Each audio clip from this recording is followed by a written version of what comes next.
자, 업무용 승용차 등록이라는 메뉴는 어디에 있느냐 하면은 여기에 있죠.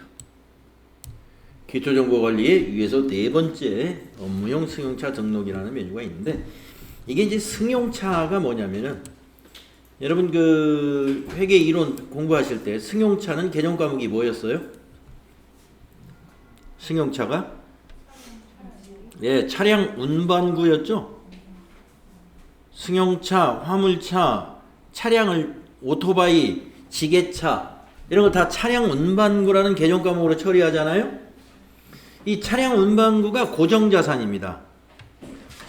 유형자산이라고 그랬는데, 유형자산 맞죠?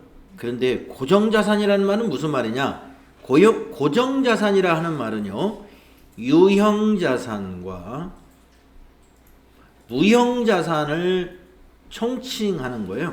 유형자산, 무형자산을 우리가 합쳐서 고정자산 이렇게 말할 수 있습니다. 그래서 이러한 그 업무용 승용차 등록을 하기 위해서는 먼저 고정자산 등록을 먼저 해야 됩니다. 그래서 한번 여러분 업무용 승용차 등록하는 거 한번 같이 해보겠는데요. 자, 같이 하기 전에 업무용 승용차 등록을 왜 하는가 회계 처리하는데 여기 좀 설명이 있는데, 이건 이론에서 배운 내용이 아니에요. 여러분 이론 배울 때 차량 운반구 유형자산이라든가 또 차량에서 차량을 수리하는 데 들어가는 차량 유지비라든가 이런 판매관리비 이런 개념 과목들은 다 알고 있죠. 판매관리비 공부할 때 차량 유지비, 또 차량과 관련된 개념 과목은 또 유형자산의 차량 운반구 다 알고 있단 말이에요. 근데 이거는 이제 이론에는 없던 내용이죠. 그래서 내용을 살펴보겠습니다. 업무용 승용차 등록이라는 게 어떤 업무이냐 하면은 회계 처리하고 직접적인 관계는 없어요. 회계 처리는 차량 운반구, 차량 유지비 그것만 잘 구분해서 처리하시면 되는데, 자, 업무용 승용차는 법인이 소유하거나 법인이 리스하거나 법인이 임차하여, 자, 법인이 차를 사거나 법인이 리스, 캐피탈 같은 회사에서 리스를 하는 것도 빌리는 거예요. 임차, 렌트하는 거죠. 이렇게 해가지고 그 승용차를 업무에 사용하는 경우에 그 승용차를 업무용 승용차라고 불러요. 따라서 종업원 소유의 차량을 업무에 사용하고 차량 유지비를 지급하는 경우에는 업무용 승용차가 아닙니다 하는 겁니다. 그러니까 개인 소유 차량은 업무용 승용차가 아니다. 업무를 하는데 사용했다 하더라도 그런 얘기가 되고요. 한마디로 법인이 소유한 차만 업무용 승용차가 될 수 있는 겁니다. 근데 법인이 소유했다고 해서 꼭 사는 것이 아니라 리스나 임차에서 법인이 계속 사용하면 그게 업무용 승용차예요. 그러면 이러한 업무용 승용차를 취득하고 유지하는 데 들어가는 비용들이 있잖아요. 취득보다는 주로 유지 비용에 관한 것인데, 이 승용차별로 유류비, 기름값, 보험료 얼마, 수선비 수선비가 얼마 들어가고, 자동차세, 세금은 어떻게 내고, 통행료를 차량별로 관리하라.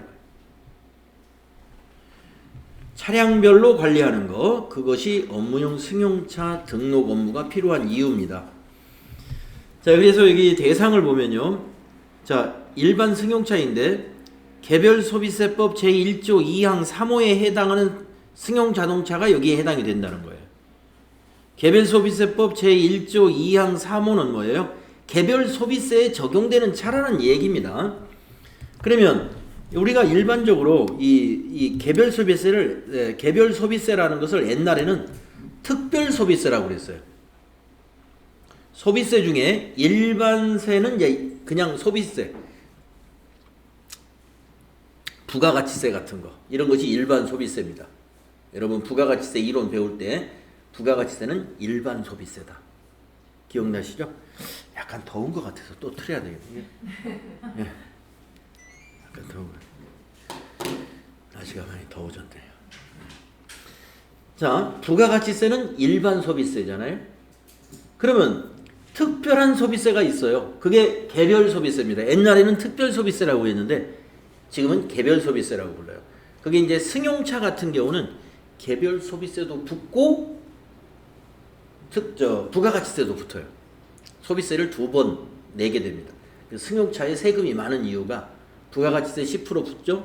근데 그 전에 차 값에다가 개별 소비세가 먼저 붙어요. 그래서 이 개별 소비세에 해당되는 차, 그것이 리스차이든 렌트차이든 다 포함이 됩니다. 그러면 제외되는 게 뭐냐? 개별 소비세 안 내는 차가 있어요. 승용차 중에. 배기량 1000cc 이하. 여러분 배기량 1000cc 이하를 보통 경차라고 이렇게 부릅니다. 경차. 경차에 대해서는 세금, 개별 소비세를 면제해 줍니다. 그런 차량은 대상이 아니에요. 개별 소비세 면제되는 차량은. 그리고 운수업을 한다든지 자동차 판매업을 한다든지 렌트카 회사를 한다든지 이런 대시설 리스 회사, 그런 회사가 또 운전학원이 가지고 있는 승용차, 여기도 업무용 승용차가 아니다 하는 거예요. 아시겠죠? 왜냐하면은 운수업 하면은 여러분이 아시다시피 택시 회사가 승용차를 가지고 그 운수업을 하잖아요. 그런 그 택시 기사들이 영업하는 거, 그거는 영업용이지 업무용 차량이 아니에요. 업무용 승용차가 아니에요. 자동차 판매도 마찬가지입니다. 자동차를 팔려고 지금 가지고 있는 것이지 그걸 업무용으로 쓰려고 가지고 있는 게 아니죠. 또 렌트카 회사도 마찬가지예요. 그 승용차를 영업을 하려고 가지고 있는 것이지 그걸 업무용으로 쓰려고 가지고 있는 거 아니죠? 그러니까 업무용이 아니라는 거예요. 또 시설 대여업 리스 회사가 가지고 있는 승용차 중에 업무용으로 쓰지 않는 빌려주려고 하는 것들. 그 다음에 운전학원에서 우리가 운전 학원에서 면허증 따잖아요. 면허증 따려면 연습을 시켜야죠. 그게 뭐예요? 영업용이죠. 영업용. 업무용은 아니에요. 여러분 영업용과 업무용을 이제 오늘부터 여러분이 확실히 구분하셔야 돼. 영업용 하면은 이런 회사들이에요. 아시겠죠? 영업용 승용차 하면은 여러분이 딱 떠올릴 것이 영업용 승용차, 택시 회사, 운전학원, 렌트카 회사, 이런 회사가 쓰는 승용차를 영업용 승용차라고 해요. 그러면 비영업용은 뭐냐? 비영업용이 업무용을 말하는 거예요. 업무용. 그래서 여러분이 아마 부가가치세 이론 설명 들으면서도 비영업용 이런 용어가 나왔을 때 많이 힘들었는지 몰라요. 비영업용이라는 게 무슨 말인지. 비영업용은 업무용을 말하는 거예요. 한마디로. 그러면 영업용은 뭐다? 이런 걸. 운수업, 자동차 판매업, 자동차 임대업, 시설 대여업, 운전학원. 거기에서 사용하는 자동차는 제외된다 하는 겁니다. 즉 업무용 승용차로 보지 않는다. 자, 그래서 이 업무용 승용차의 그 관리 의무가 언제부터 주어졌냐면 얼마 안 돼요. 2016년. 얼마 안 되죠. 5년 정도 됐죠. 그리고 업무용 승용차의 상각 방법은 정액법으로 5년을 초과하지 않도록 법인세법에서 규정을 하고 있고요. 승용차 관련 비용, 아까 저 위에서 열거한 이런 것들, 임차료, 유류비, 자동차세, 보험료, 수리비, 감가상각비, 이런 것 등을 차량별로 관리하라 하는 것.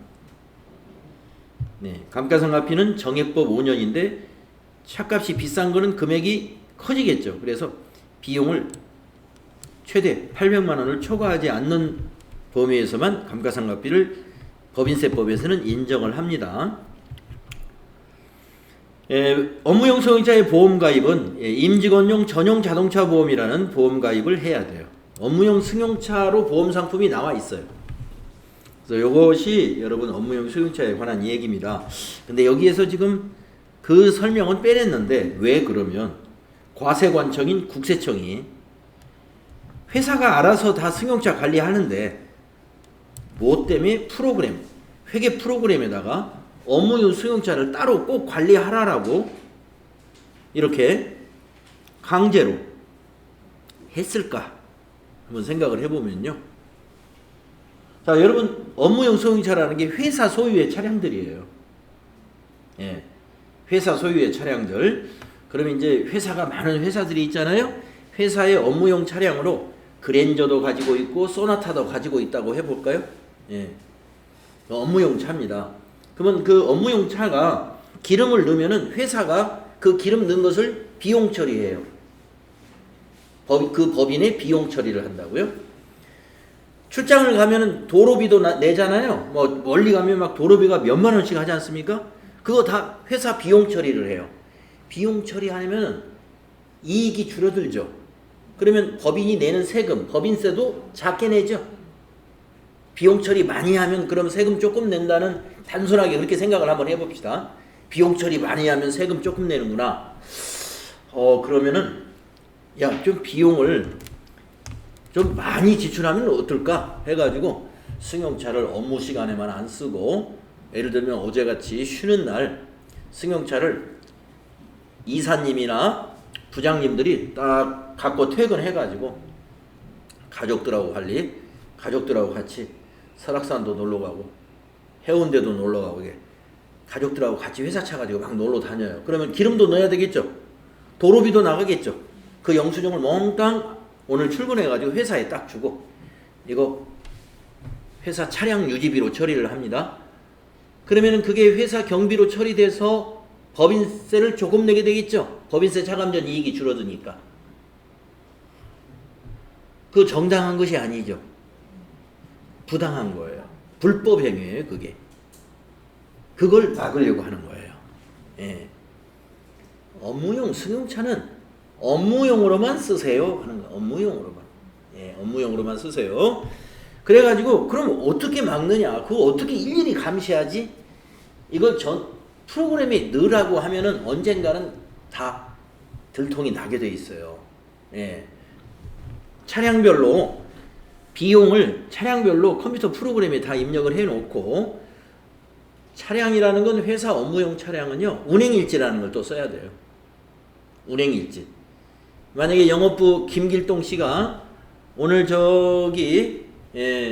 서울로 출장을 갔다 왔다. 그러면 갔다 오면서 기름값 얼마, 내가 지출한 거 뭐 이렇게 운행일지라는 걸 써요, 차에. 그거에 다 주행 거리가 나오거든요. 그런 것으로 대략 다 확인을 합니다. 자, 그래서 여러분이 요 취지가 뭐냐면은 탈세 방지.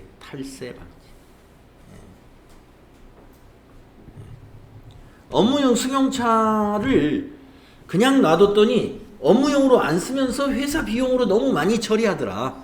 이렇게 수십 년에 걸쳐서 그것이 사회적 문제, 이 회계 분야의 문제, 즉 이슈가 되었습니다. 그래서 2016년도부터 이걸 더존 프로그램이라든가 또 회계 프로그램이 더존만 있는 건 아니겠습니다만은 이런 메뉴를 아예 넣어놨습니다. 업무용 승용차 등록해가지고 전표 입력할 때 차량 유지비 같은 거는 차량별로 입력을 해라. 차량별로. 네, 그런 내용입니다. 그래서 여기 밑에 보면은 업무용 승용차 장부가 따로 있어요. 차량 비용 현황 해가지고, 만약에 차량 유지비 이번 달에 500만 원이 지출됐다 그러면 몇 호 차에 얼마, 몇 호 차에 얼마, 몇 호 차에 얼마, 그것도 기름값이 얼마, 뭐가 얼마, 딱 전산 조회가 될 수 있도록. 그러니까 언제든지 관세청에 과세관청에서 와가지고 회계장부 좀 봐야 되겠다고 여기 딱 열어보면 거기에 다 나와 있어야 돼. 자, 우리가 그러한 취지에서 업무용 승용차 등록이라는 업무가 새로 생겼다, 이렇게 보시면 되겠습니다. 자, 그러면은 한번 이제 이것도 연습 문제가 있어요. 자, 내려가서 수행 내용. 예, 요거 수행 내용 한번 보세요.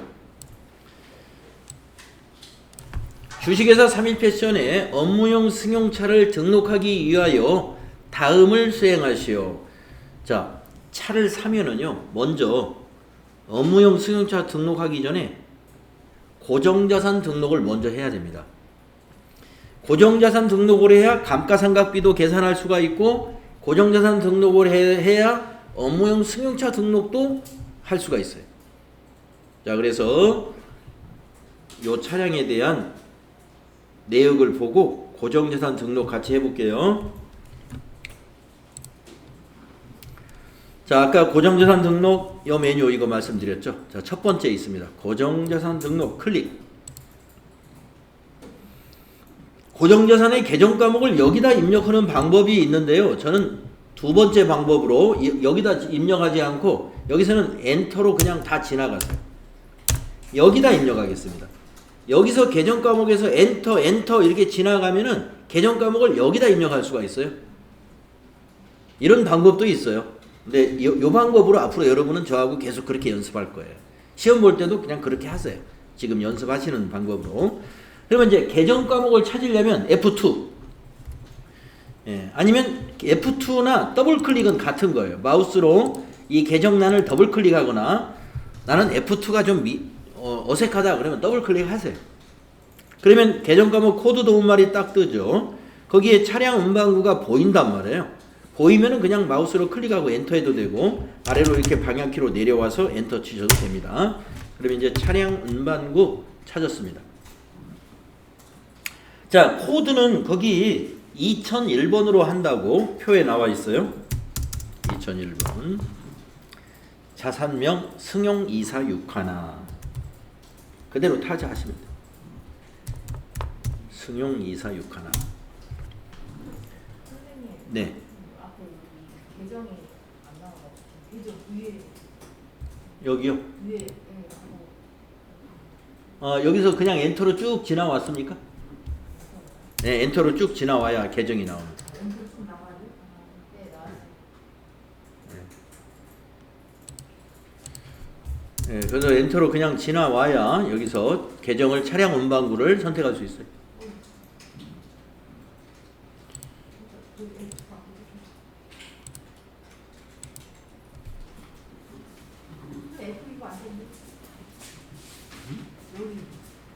여기서 F 이거 혼자 안 해요. 저 위에서 미리 여기 이거 건물로 선택해 보니까 여기 그냥 비워두라고 했어요. 숫자 써가지고. 비우고 넘어와서 거기서 그쪽 차량 운반구. 코드는 2001번, 자산은 승용246 하나. 엔터 치고 취득일 거기 나와 있죠. 2020 123하나. 방법이 이게 그 감가상각 방법인데요. 거기가 방법이 상각방법 정액법이라고 되어 있네요. 여기가 정액법. 그러면 정액법은 여기 9번에서 감가상각 방법을 정할 수 있는데 이건 나중에 하겠습니다. 자, 기초과액에다 입력하느냐, 신규 취득 증가에다 입력하느냐, 이게 가장 중요한데, 자, 2020년도면 지금 우리 회계기간은 2021년도란 말이에요. 신규가 아니고 기초입니다. 기초. 그래서 거기 기초가액 900만 원을 기초에다 넣는 거예요. 그 다음에 2번에 전기말 상각 누계액은 없네요. 작년 말에 샀기 때문에 감가상각을 안 했겠죠. 엔터로 지나가시고요. 9번까지 내려오셔서 여기 9번에서 1번 하면 그게 정액법이에요. 예. 0번이 정률법. 여기 밑에 메시지가 보입니다. 이게 0번은 정률, 1번은 정액. 그래서 1 입력해 주세요. 그 다음에 10번에서 내용연수 거기 나오죠? 5년이다. 5 엔터. 그 다음에 경비구분 800번대라 하는 것이 있는데요. 여기 경비구분이 800번대로 되어 있죠. 800번대라는 말은 판매관리비다 이런 얘기입니다. 판매관리비다. 왜 판매관리비냐? 이 승용차가 우리가 도소매업이니까 도소매업에서의 승용차는 다 판매부서나 관리부서가 쓰는 승용차지 공장에서 쓰는 생산부서가 쓰는 승용차는 아니거든요. 그래서 판매관리비예요. 800번대. 800번대라는 건 이제 개정과목 코드의 코드인데 800번대 하면 여러분 앞으로 판매관리비다 이렇게 받아들이면 돼요. 코드가 800번대다 그러면 판매관리비다. 이렇게 하고 나면 여기 회사 계상 상각비 180만원 계산이 끝나 있습니다. 정액법으로 여러분이 900만원을 5년으로 나눠보세요. 그러면 180만원이에요. 1년에. 자, 그러면 이제 고정자산 등록은 잘 됐습니다. 닫아주시고 그 다음 작업 수행 2번을 보시면 고정자산 등록에 등록한 업무용 승용차를 업무용 승용차 등록 메뉴에 등록하시오. 그때 또 이게 더 필요해요. 이걸 참고해서 등록하면 돼요. 자, 업무용 승용차는 어디서 하느냐? 기초정보관리에 여기서 한다 이거죠. 클릭하셔가지고 자, 코드 거기 보시면 101번이라고 코드 주어졌죠? 101 엔터. 차량 번호 645에 2461. 응? 기초가 어디 있어요? 기초? 지금 간 거예요. 이거? 업무용 승용차. 이거요? 네. 이거 고정자산 등록 다 하신 거지? 했어요. 네. 이제 업무용 승용차 하는 거니까. 네. 코드 101번. 아니 아까 기초가 기초에다 입력 안 했어요? 했어요. 기초가 했어요. 자, 차량 번호도 입력하시고 645에 2461. 차종이 뭐냐? 아반떼라고 입력하시고 회사 사용 그런 다음에 지금 여기 2번에 고정자산 코드를 불러오는 거예요. 요 물음표 단추를 눌러도 되고요. 여기서 F2를 눌러도 돼요. 여기서 F2 물음표 단추 누르면 우리가 조금 전에 고정자산 2001번으로 등록했던 승용 2461가 보여요. 확인해 주면 돼요. 그러면 어디까지 자동으로 채워지냐면 여기까지 자동으로 채워져요. 예. 그러면 이제 요 나머지를 추가하면 됩니다. 자, 임차기간은 우리가 빌린 차가 아니라 자차니까 임차기간 필요 없고 8번부터 입력하세요. 기초주행거리 200km, 보험가입 여부, 업무 전용 자동차 보험, 보험기간 2020-1231 부터 2021-1231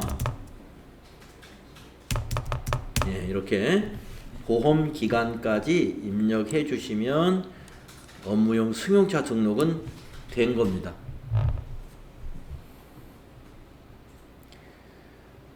예, 고정자산을 등록하고 나서 여기 2번에서 고정자산 코드 불러내는 것만 잘 기억하고 계시면 돼요. 예, 그것만 잘 기억하시면 돼요. 업무용 승용차 등록해라 하면은 이 고정자산 코드만 잘 불러낼 줄 알면 돼요. 고정자산이 미리 등록돼 있어야 되고, 그리고 밑에 보험기간까지 요거 기초주행거리부터 마무리 잘 하시면 됩니다. 자, 그래서 책에 우리가 이 수행 내용을 해봤고요. 여러분이 왜 업무용 승용차를 우리가 회계를 하면서 관리를 해야 되는가? 이건 총무과가 하는 일 아닌가? 이런 의무는 아까 말씀드렸죠.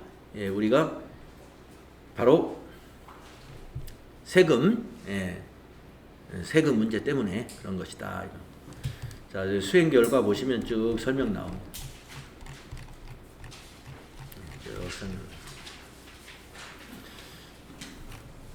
수행 팁을 읽어볼게요. 149페이지 위에 있어요. 149페이지 위에 자, 고정자산 등록에 등록된 업무용 승용차를 불러와 공통적인 부분을 자동으로 반영할 줄 알아야 된다는 거하고, 업무용 승용차의 취득과 유지를 위하여 지출한 내용과 관련된 개정 과목은 관리 항목 32번에 업무용 승용차로 설정을 해야 된다. 그러면 어떤 개정 과목이 업무용 승용차하고 관련이 있느냐 하면은요, 여러분 아까도 말씀드렸지만 차량 유지비,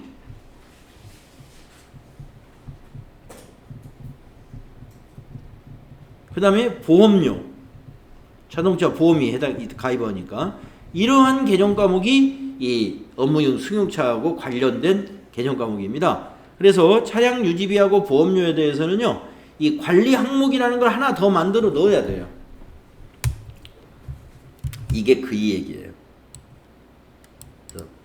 개정 과목에 관리 항목 추가를 해보는 연습을 해볼 거예요. 그래서 바로 다음 수업이 개정 과목 및 적요 등록이다 하는 수업으로 이어지죠. 개정 과목 및 적요 등록이다.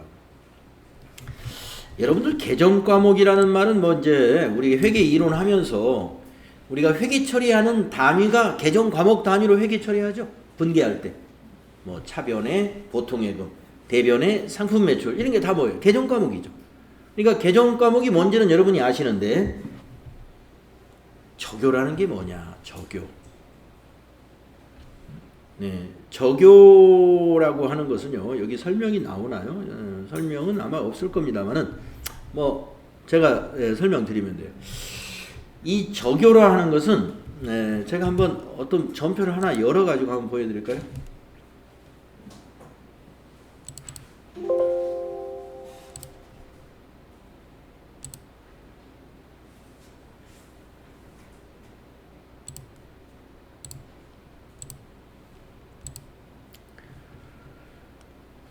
자, 입력된 전표를 하나 꺼내서 한번 보여드리면요. 우리가 이제 이런 걸 입력을 할 텐데,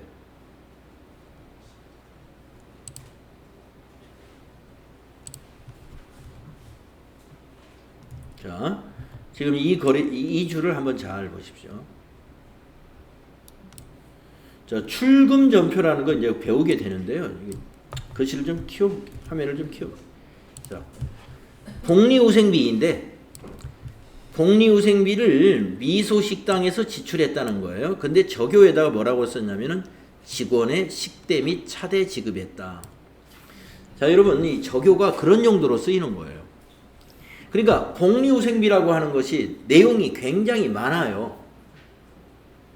종업원의 건강보험료 회사가 부담해 주는 것도 복리후생비. 직원들 생일날 회사가 선물해 주는 것도 복리후생비. 그 다음에 직원들 유니폼 나눠주는 것도 복리후생비. 그러니까 복리후생비가 내용이 굉장히 많고, 만약에 직원이 야근을 하고서 야근을 하는데 회사가 식대를 대준다. 그것도 복리후생비예요. 그러니까 복리후생비 내용이 많으니까 이 적요 개정 과목만 가지고 그 거래 내용을 완전히 파악할 수는 없거든요. 그래서 적요를 추가적으로 써주는 게 그게 적요예요. 그래서 이 개정 과목에 해당되는 적요를 미리 이렇게 만들어 둔다고 그럴까요? 그게 적요 등록입니다. 나중에 이제 여러분이 자연스럽게 아시게 될 겁니다. 그래서 이제 전표 입력할 때 적요 등록 한 것을 많이 이용할 거예요. 자, 내용을 보겠습니다. 자, 여러분 그 분계의 원리에서 회계상 거래가 발생하면 어떻게 해야 돼요? 기업은 회계상 거래라는 것은 자산이나 부채나 자본에 변화가 있거나 수익이나 비용이 발생하는 것이 회계상 거래라고 이미 이론에서 배웠죠. 회계상 거래가 무엇입니까? 하면 뭐예요? 자산, 부채, 자본의 증감 변화가 있거나 수익과 비용이 발생하면 그것이 회계상 거래입니다. 이러한 증감 변화 및 발생을 구체적인 항목을 세워 기록 계산하는 단위를 우리가 개정 과목이라 한다. 그것을 개정 과목이라고 합니다. 그래서 차별의 뭐, 대변의 뭐 개정 과목을 세웠죠. 본 메뉴는 101번부터 999번까지 있는 개정 과목과 해당 과목의 구분을 규정하고 전표 입력에 빈번히 사용되는 적요를 미리 등록해 놓는 메뉴다. 그래서 사용기업이 필요에 따라 개정 과목을 새로이 등록하거나 수정해서 사용할 수도 있습니다. 개정 과목의 분류를 클릭하면 화면에 관련 범위의 개정 과목이 보여요. 그래서 이제 여러분이 왼쪽에서 이렇게 클릭을 해보면 우리가 1월에서 배웠던 자산, 부채, 자본 클릭하면 개념 과목들이 쫙 다 등록이 돼 있을 거예요. 그것을 우리가 수정 또는 추가 이런 것들을 연습해 보겠습니다.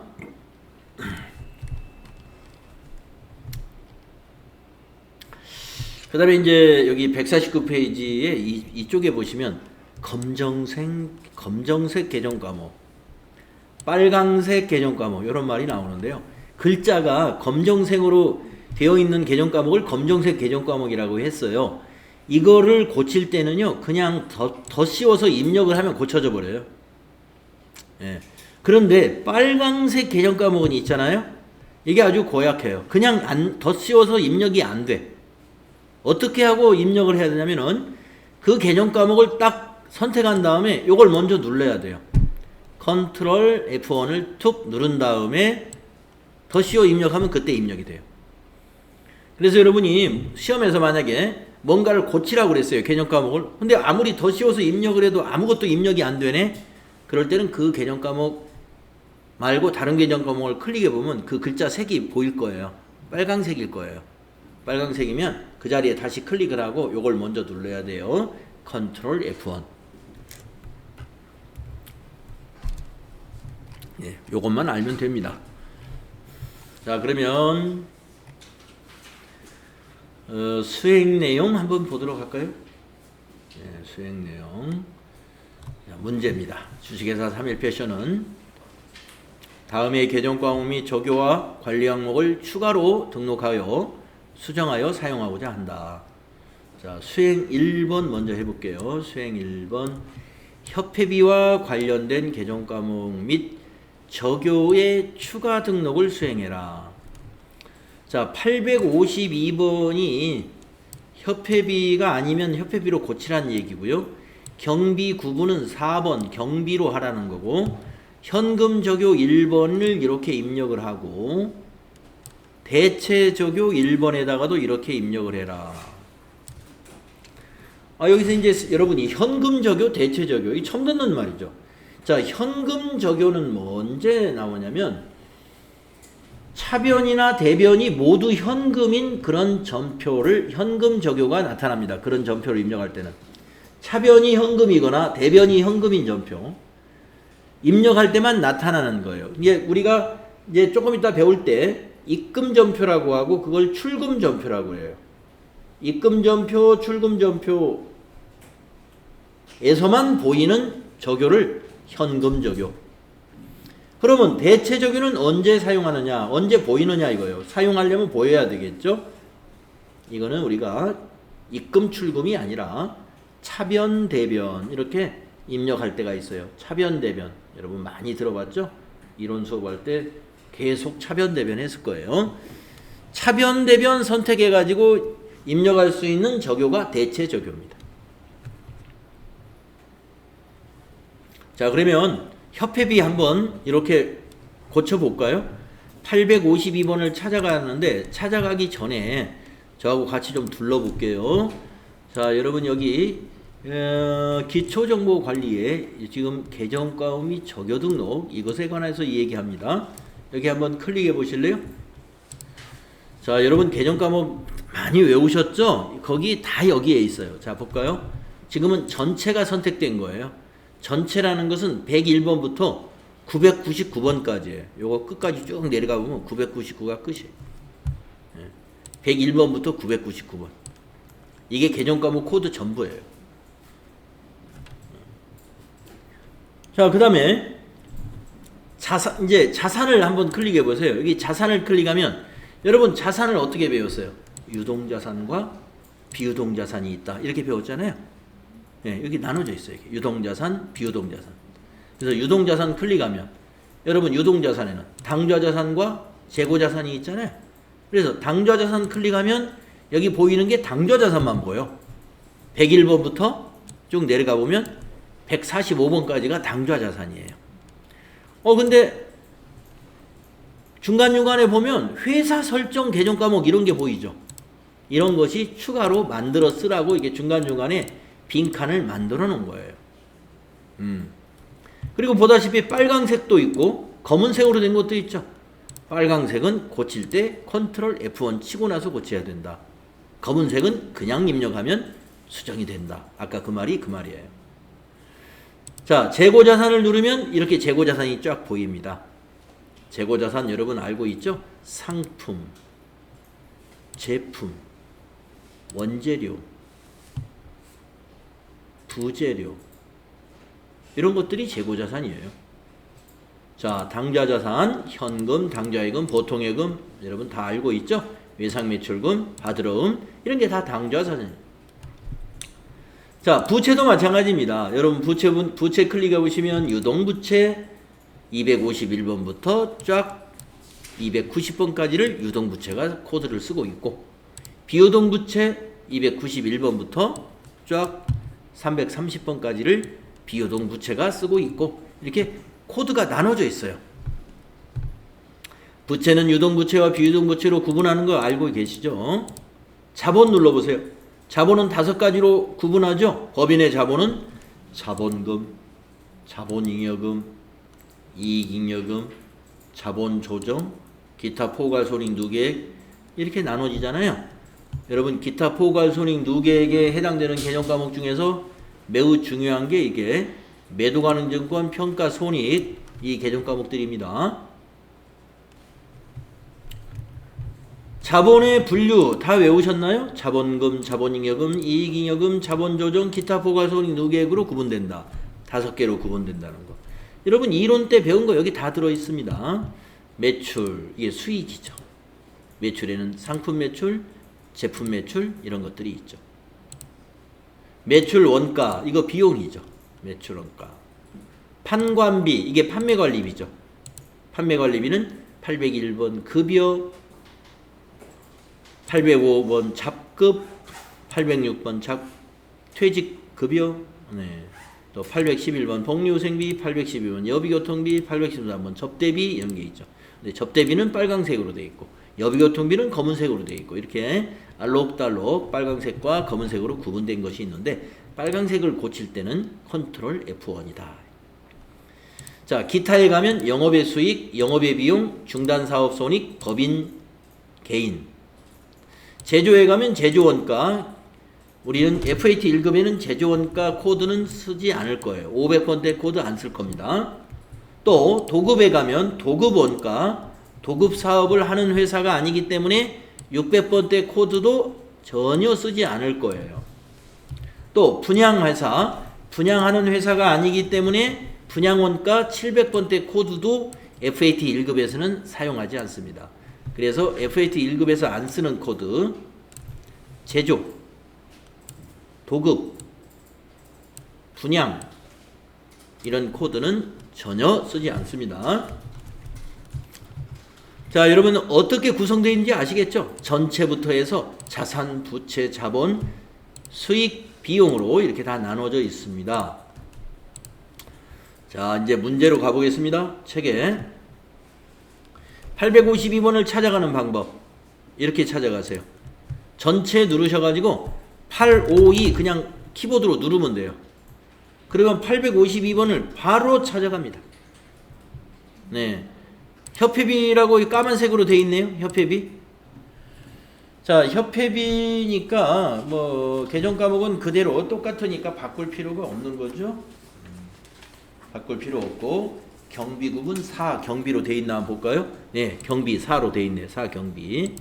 네. 그러면 적유만 추가하면 되나요? 적유도 입력되어 있는데 제 거는 협회비 1번에 협회비 현금 지급. 아, 저는 내가 이제 회사 바꿔야지. 네, 여러분은 없을 거예요. 입력하세요. 적유에.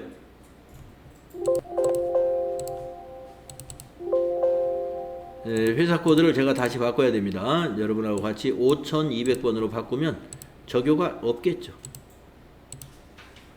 네.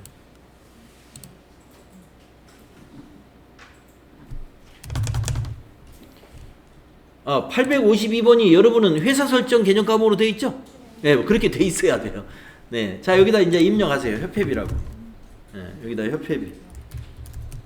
아까 제가 다른 코드로 다른 회사로 열어서 그래요. 협회비 엔터 구분은 4번 경비 4 엔터 이렇게 바꾸라는 겁니다. 이 구분이 그 계정 과목의 성격이에요. 협회비라는 것은 경비 비용이다 이런 얘기입니다. 자, 현금 적요, 대체 적요 입력해 주세요.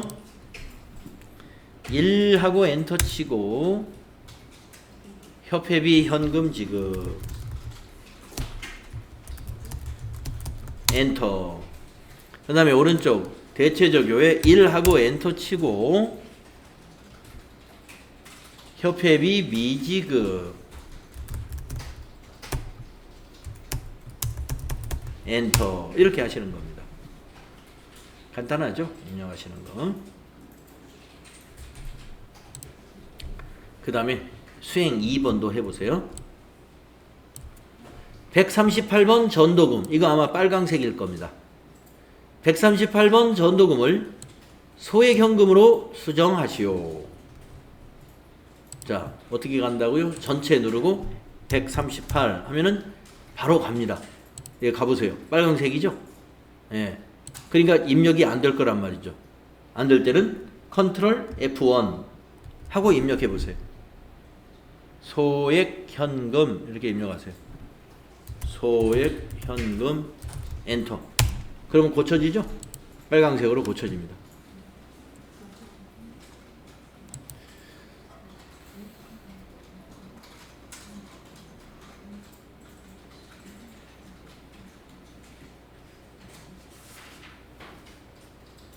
혹시 잘 안 되시면 바로바로 말씀하세요.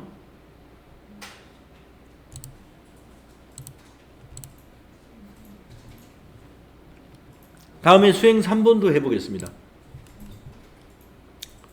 업무용 승용차 관련된 다음의 개정 과목에 관리 항목의 추가 설정을 수행하시오. 이제 관리 항목 설정하는 거 해봐야죠. 자, 업무용 승용차하고 관련된 개정 과목이 보험료하고 차량 유지비라고 그랬습니다. 관리 항목을 한번 추가해 보겠습니다. 자, 보험료가 821번이네요. 전체 누르고 821 하면은 내려가면 나란히 있겠죠. 821 보험료, 822 차량 유지비 이렇게 이 두 개가 나란히 있습니다. 찾으셨어요? 네. 그러면 관리 항목이 여기 보이시는지 몰라요. 관리 항목. 여기다 이제 넣어줘야 돼요. 관리 항목을. 지금 관리 항목이 여기는 지금 거래처, 부서 사원, 카드, 프로젝트 이렇게 4개밖에 없어요. 관리 항목이. 하나 더 넣으라 이거예요. 업무용 승용차 하나 더 넣으라. 네, 그래서 넣기 위해서는 어떻게 해야 되느냐. 보험료 옆에 관리 항목을 여기를 더블 클릭하거나 F2를 눌러요. 그러면 관리 항목 팝업 창이 쭉 나옵니다. 맨 밑에 있어요. 업무용 승용차가 32번에 여기를 동그라미로 쳐주세요. 여기를 동그라미로 동그라미 0번 그리고 확인 누르면 돼요. 그러면 여기 업무용 승용차라는 관리 항목이 하나 만들어집니다. 그렇게 하라는 거예요. 그 밑에 차량 유지비도 똑같이 해주세요. 그 밑에 차량 유지비도 F2를 누르거나 더블 클릭을 해서 업무용 승용차가 맨 밑에 있어요. 32번 여기를 동그라미로 사용하겠다 동그라미 그리고 확인. 그러면 여기 들어가요. 이렇게 들어가야 나중에 우리가 전표 입력할 때 보험료하고 차량 유지비를 관리해 줄 수가 있습니다. 이것이 관리 항목 등록이에요.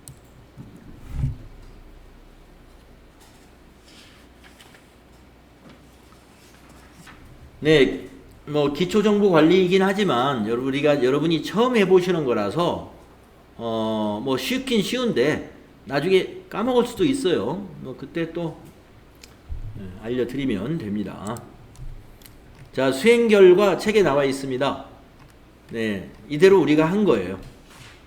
이대로 지금 책에서 혼자 하실 때 이 책 보고 참고하시면 돼요.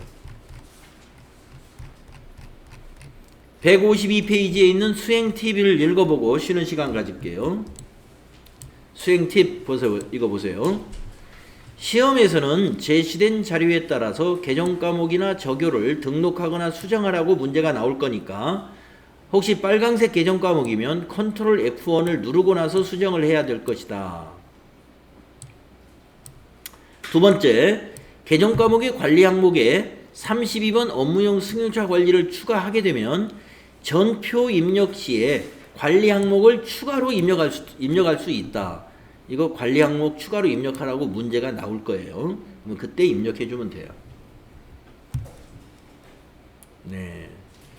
그래서 지금 우리가 이 개정 과목과 또 관리 항목 추가, 업무용 승용차 등록 여기까지를 지금 해봤습니다. 그러면 또 우리가 좀 쉬는 시간을 가져야 되겠는데 지금 54분이네요. 5시 5분까지 쉬겠습니다. 5시 5분까지.